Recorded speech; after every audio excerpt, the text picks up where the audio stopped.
Mort de Catherine Laborde. La famille se déchire, plainte déposée contre Thomas Stern. Le 28 janvier 2025, Catherine Laborde est morte, emportée par un long combat contre la maladie à corps de Louis. Un an plus tard, son époux publie un livre que sa famille déplore et condamne. Il est également visé par une plainte. Il y a déjà un an, Catherine Laborde nous quittait après un long combat contre la maladie. Après plus de 10 ans de lutte contre la maladie à corps de Louis, la journaliste météo de TF1 décédait à l'âge de 73 ans.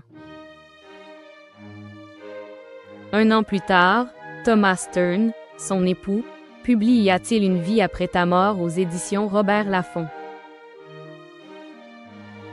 Dans celui-ci, le veuf accent aigu PLORE accent aigu détaille son rôle d'aidant, ainsi que la fin de vie de sa défunte épouse. Mais les détails, très crus, de l'auteur, sont loin de plaire à ses beaux enfants, à sa belle-sœur et même à l'ancienne aide-soignante de Catherine Laborde.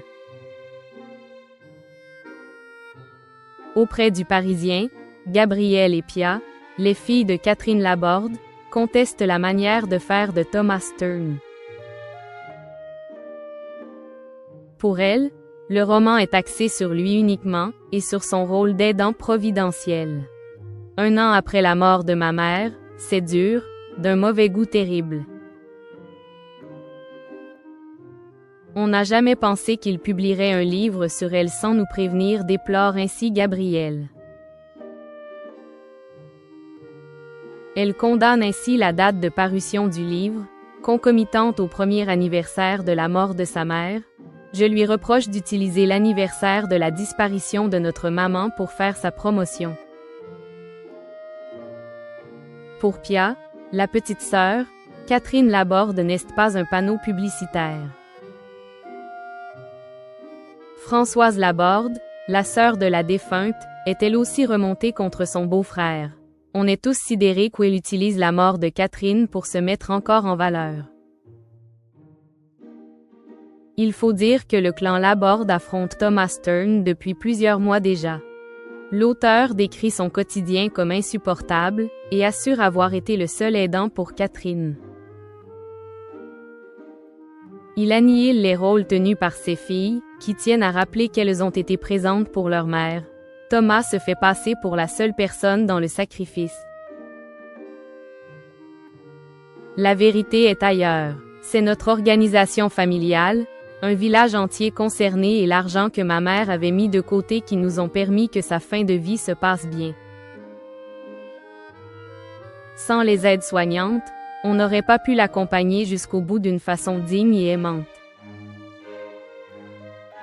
Le plus difficile c'était pour maman, consciente de tout, qui se voyait diminuer mais a gardé sa joie de vivre et sa douceur. Mais le conflit va en réalité plus loin. La famille Laborde reproche à Thomas Stern son alcoolisme présumé qui l'aurait poussé à des attitudes malveillantes voire violentes avec Catherine Laborde.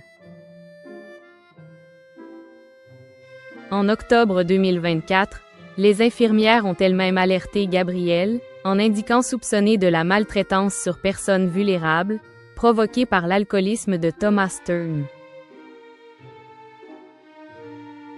En se rendant sur place, Gabrielle assure avoir demandé à sa mère si elle voulait une séparation temporaire avec Thomas.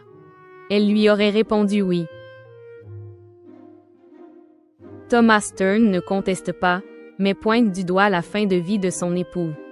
Pour lui, celle-ci cherchait un coupable à ce qui lui arrivait. Il met sa requête sur le compte de la tragédie. Mais l'aide-soignante principale a une autre vision de l'affaire, et a même porté plainte.